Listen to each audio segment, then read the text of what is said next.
Thanks a lot, Matt. All right.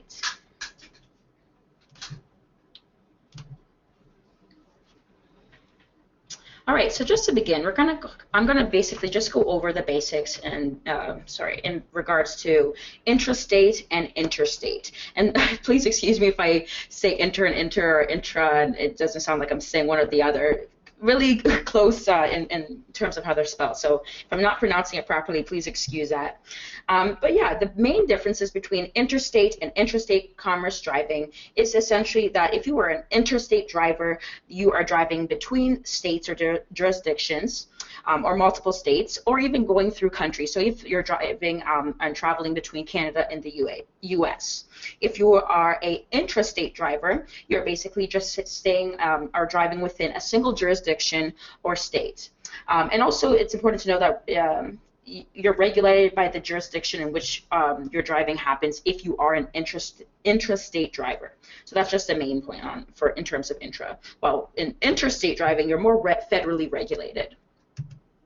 One thing also is if you operate in both interstate and intrastate, then you are considered an interstate driver. We are going to go into a little bit more detail about this a little bit later, but really what this means is that it's kind of pointing towards licensing and registering federally. It's just more in regards to that. In terms of hours of service, again, we'll go into further detail about that. In terms of hours of service, you are going to still be running under intrastate if you are an interstate driver one day, and interstate if you are the next day.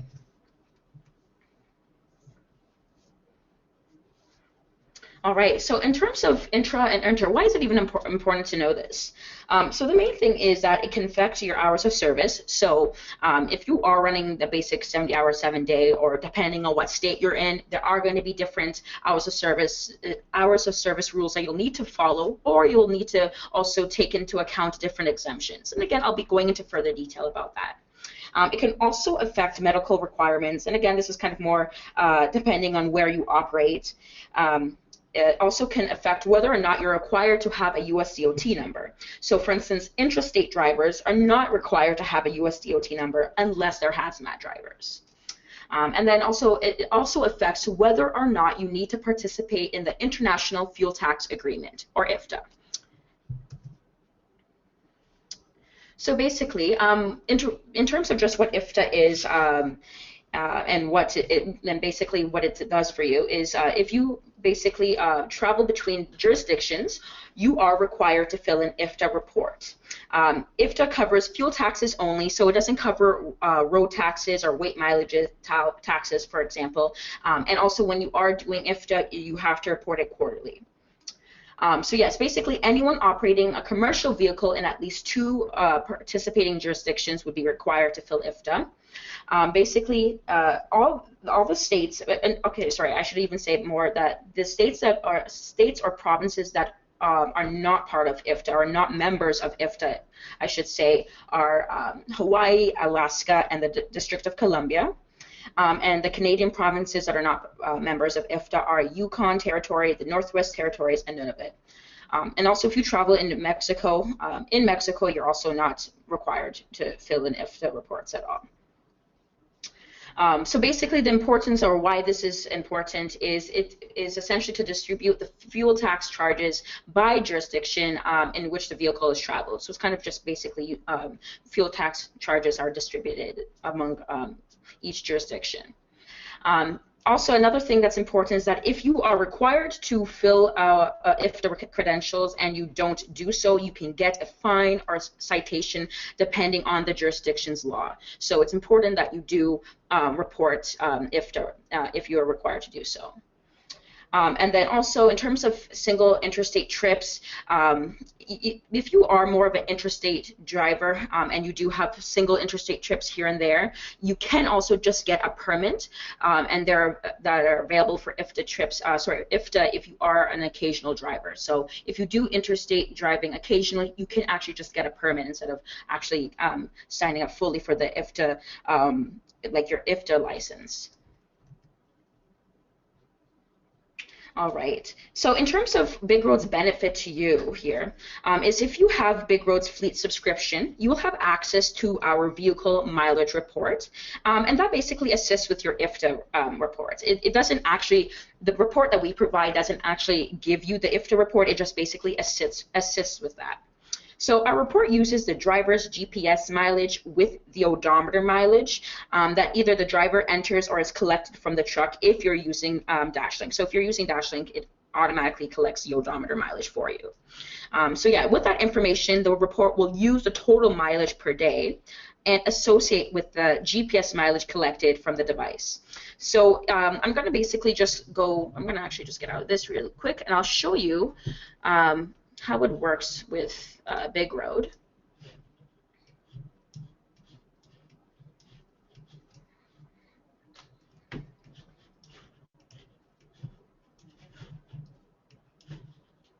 All right, so I am signed in as an administrator, sorry. So if you do have the fleet subscription, as the administrator, only administrators would be able to pull a report, so a fleet mileage report. So if you go to the reports tab, and here below are some of the examples that are created in our fleet. But if you, first of all, if you go to create vehicle mileage report, you would basically then select your start and end date. So again, since it's quarterly, I'll just do an example. So I'm just going to do from December 1st to January 26th. But again, if it's quarterly, you can pull a report quarterly. You can do it monthly. You can do it even for a week. Just if you want to just test it out, you can do so. And then below, you're going to select the truck that you want the report on. And it's really good here because you get information in terms of when the truck was last used. So I'm going to just kind of select some trucks that have been used within this period that I've selected up here. If the truck hasn't been used during that period, the report will actually give you information about that.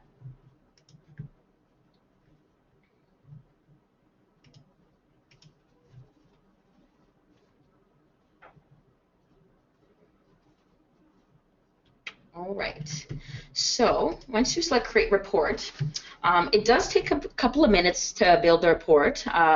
So we'll see how quick it takes. If not, I'm just going to basically just go to a report that's already been created previously, which I'll just do. So as you can see here, the report is going to show you the mileage per state, and again, it's using the GPS mileage to allocate the right state, and then the mileage that the odometer mileage that the driver has either entered in themselves or mileage that's been collected from the DashLink.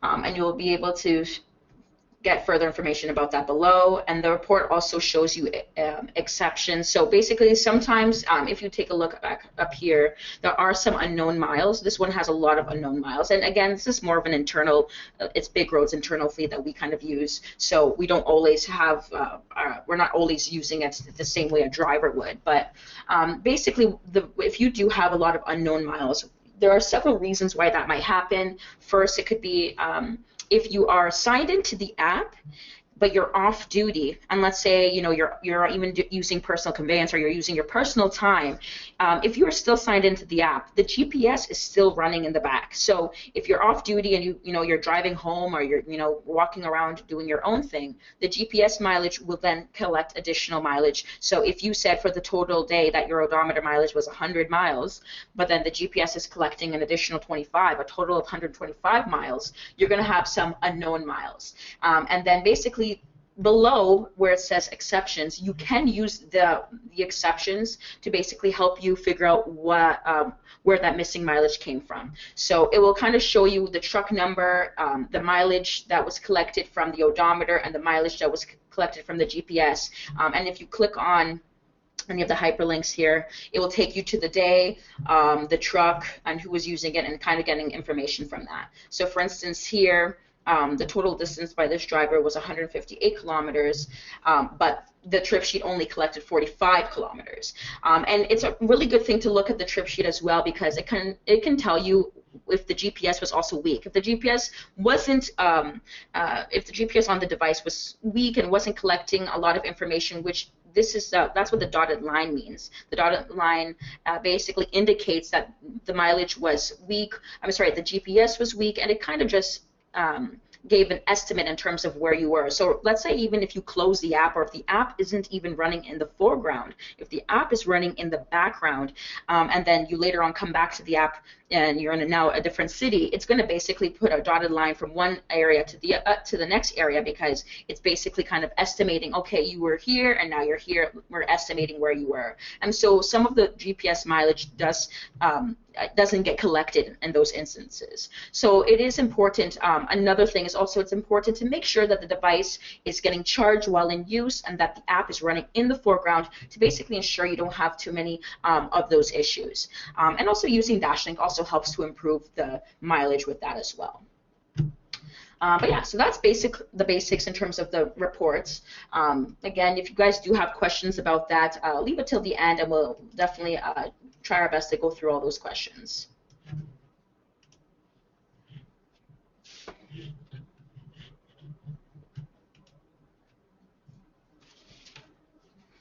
All right, so it's basically important to know how intra and interstate driving can affect your hours of service. So essentially, many states follow federal regulations for intrastate, and some states have implemented different regulations. So if you are an interstate driver and you're running only in one state, you're going to have, you may have some different regulations. And then if you are an interstate driver the next day, or you have to cross jurisdictions or state lines, then at that point you may have to run under a different hours of service. So it's important to kind of know those regulations and those hours of service rules so that you are prepared. And in our next slide, we'll kind of go into further detail about that.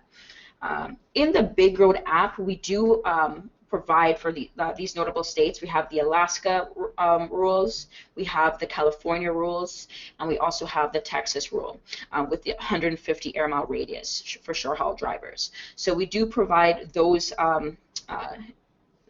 hours of service for those states. And if you do believe that there are additional states that aren't in the app and you think that it would be important, please send an email to support@bigroad.com, and we'll have that looked over and go from there.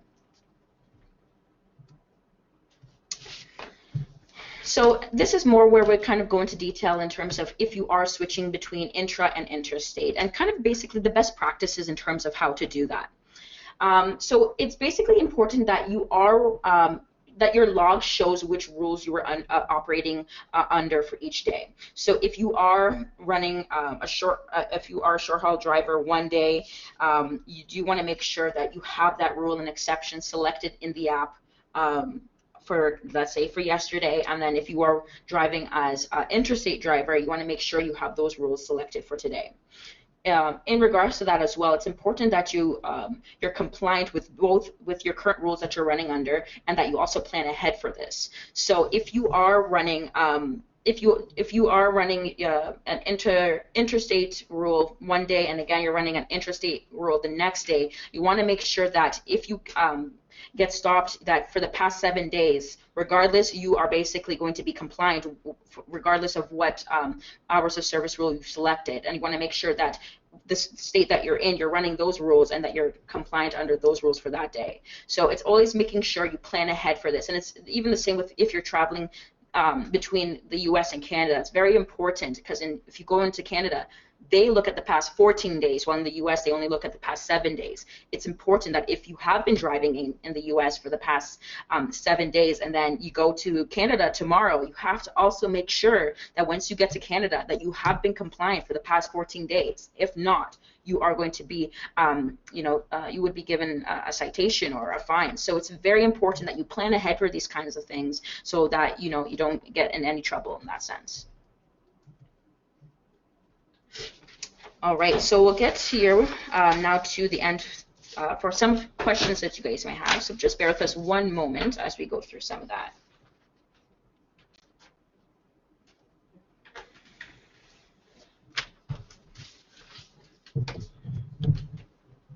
Okay, so if anyone has questions right now, please submit them, and we will start taking answers.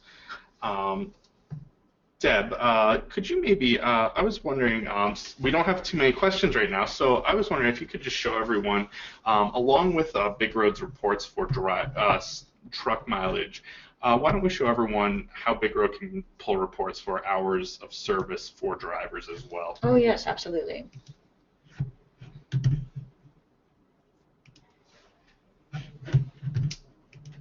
So yeah, that is another part of the reports that we do provide. We do provide driver hours reports to basically help with payroll. So you can use our reports for that. Oh, and this was the report I was building earlier. So in terms of creating your driver hour mileage report, it's very similar in terms of how you would create the mileage report. Again, selecting your start and end date, you would then select the drivers that you want to view in the report, and then select create report. I'm not going to create one. I'll just basically take a look at a previous one that was created. So essentially, if you are on duty or driving, it's going to basically count those total driving and on-duty hours for you, and show the total, how many days were worked and the total time that you were on duty and driving. If a driver doesn't sign a log where they were on duty and driving, then you actually are not going to be included in the report here. It will show below, though, what days are unsigned. So if you do have that problem, it's good that the report will show you, all right, so this driver has an unsigned log for this day, which you can click on, and it will take you to show you what happened. So this driver was off duty. There's no major issues there. So they are off duty, and they would just have to sign it. But let's say the driver was on duty or driving. The driver would need to make sure that they sign their log, and again, within 14 days, they would have to sign their log and make sure that that is included, and then you would have to pull the report again for that time period. So you do have to pull the report another time again to verify that that driver's hours are included in that report. One question before you leave the app there. Yes. Debbie. So we've had a question about large trucking companies. Is it possible to create reports where trucks are grouped into groups for reporting? So create reports for groups of trucks. Oh, the report doesn't create the report for groups of trucks. It does do it for each individual truck. So you will need to select each truck to create that, because there isn't a place where you can create groups for your truck. So since it doesn't allow you to create groups, you would have to create a report for each truck that you require by selecting the truck and then going from there. I hope that answers that question. A question we have here is referring to the 100-mile air radius. Normally within a 100-mile air radius, this is actually 150 miles in Texas. You don't have to keep logs daily. Oh, yes, the absolutely. question here is about if you're crossing state lines, how is this affected? I actually know this question. Yeah, go ahead. I'm pretty sure I do. Yeah, go ahead. So even if you're crossing state lines, you are allowed to continue using the 100-mile air radius. However, you do still qualify as an interstate driver, so that's something to keep in mind. You aren't following intrastate rules, whatever state you might be in anymore. You are an interstate driver, but you can still fall under the exemption for the local area. Yep.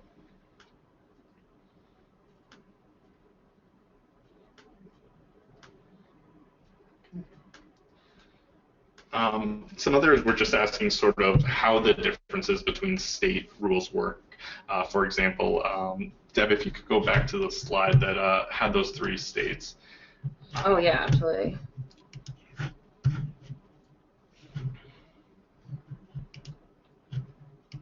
Okay, so you see here, for example, Alaska has a 70-hour 7-day rule and an 80-hour 8-day rule. Now, depending how you're operating, I believe the 80-hour 8-day rule is if the fleet is operating every day of the week. Yeah. So that's sort of the hours in your cycle that are available, and this will differentiate from interstate set by the federal government. So if you are using intrastate rules and you're then crossing borders, even say for 1 day at a time, you're going to have to make sure that you comply to the cycle of interstate rules. You'll also see there that the Alaska drive time is 15 hours and a 20-hour on-duty period, and that differs significantly from the 11 and 14 hours that you see in a lot. And California as well, if you see there, have different ones. Now, we don't have all of them listed here. There are a lot of different state variations. A lot of them do follow interstate rules, but we really suggest if you are driving only within a single state, go to the website for the Department of Transportation with that state, because each state, it's really important to know which rules you're going to have to be following. Yes, definitely.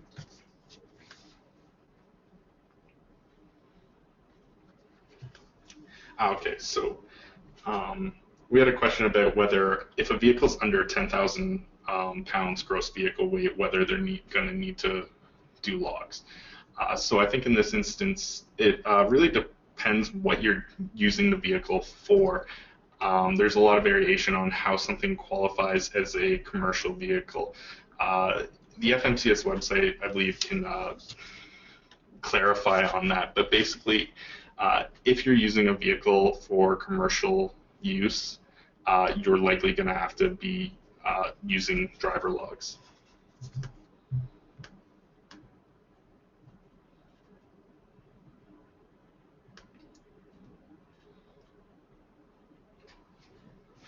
Okay, so Deb, we have a question here about if a driver can show whether they're off duty while they're being unloaded. So if you are unloading, you would not be considered off duty, because at that point you would still be working. And again, unless you're being relieved of all of your work duties, and unloading is a work duty. So unless you're relieved from that work duty, then you would put yourself off duty. So in this case, you would still be on duty while while unloading.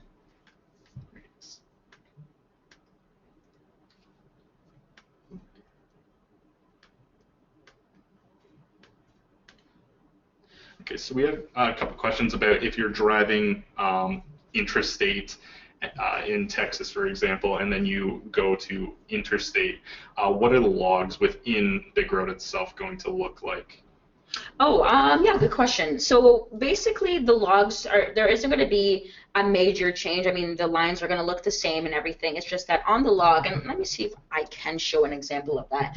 On the log itself, it's going to show, and this is why we were saying earlier, it's important that you select the correct hours of service rule for each day. If this one had an example, I might even have to pull up the BigRoad app to show an example of that. But basically, each day is going to show whether or not you are you're running under the 60-hour 7-day, or if you're running under the 150 short haul radius driver in Texas. So basically, in the app, it's going to look like similar to this in the app. Again, in the settings, if you just select the correct exemption or the correct hours of service or duty cycle that you want to be running under, one day is going to show. One day is going to basically show that information. I'm just going to put myself on duty so you guys can see what it looks like here.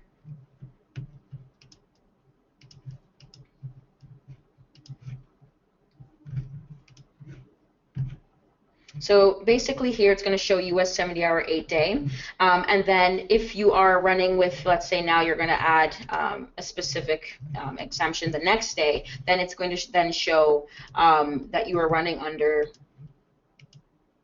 that short haul exemption. I believe the exemptions don't actually show up here online, but in the app you will see basically where your app, it shows your driver's daily log information. It will show the correct exemption that you've selected. So if you are out of hours, or you're not running on, if you don't have enough hours, or if you don't have enough on-duty time, it will put you in red based on the availability from the previous day. So that's why it's really important to kind of prepare for that and prepare ahead of time so that you know that you will be, that you will have enough time to get to your next destination.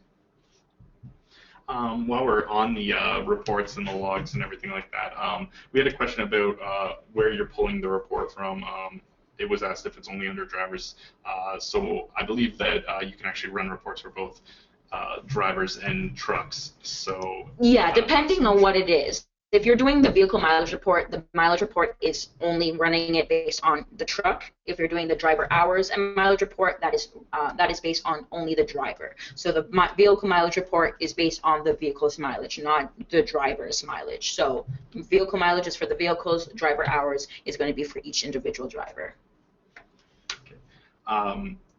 Next, they asked about how they can use the reports. So if the reports are exportable as Excel files, for example. Oh yeah, absolutely. So if we take a look at one of the reports that have been created, you can just select View Excel Spreadsheet, and I'm using Google Chrome here. So on Google Chrome, it will open that here for you, and you can basically pull the report from there and download it and use it for anything else that you need.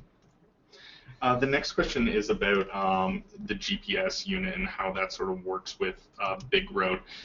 Then in particular, the question is whether we have a GPS unit that plugs into the OBD2 port. I'm sure this could also be used for any ECM port you use in any truck, or is it strictly based on cell phone tracking? So I can field this one. Yeah, go ahead. I know in its current state, BigRoad uses your cell phone to track the GPS. So every little spot you see in the trip logs there we saw is created from the cell phone's GPS data. Now, with DashLink, that's still the same. With the new ELD mandate, however, going forward, part of the requirement is going to be that the unit itself be able to have GPS. So looking forward, as we finish producing the ELD, that is going to be something that's a part of that.